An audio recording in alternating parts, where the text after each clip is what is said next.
2025年ルールとは、アメリカのクラシックカー登録制度。通常アメリカでは右ハンドル車の輸入は禁止。ただし、製造から25年経過すれば、アメリカ国内でクラシックカーとして認められ、右ハンドル車でも輸入できる。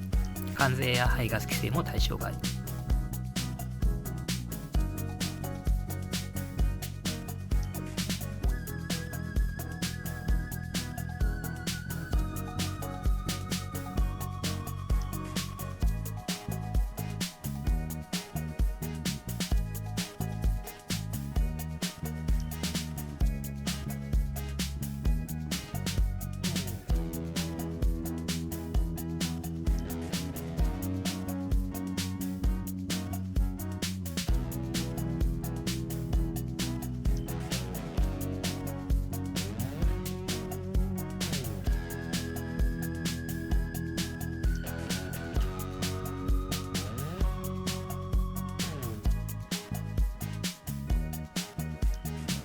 1991年11月にスズキが放った軽スポーツカーカプチーノは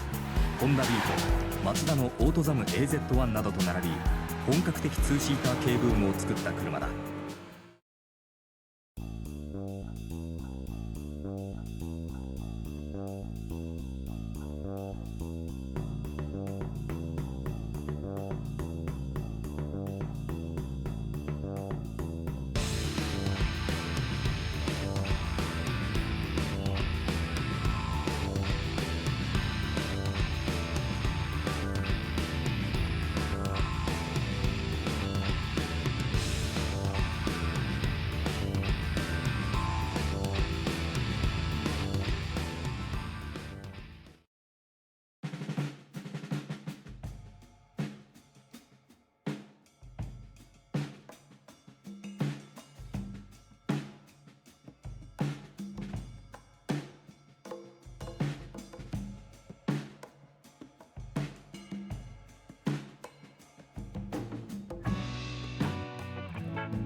し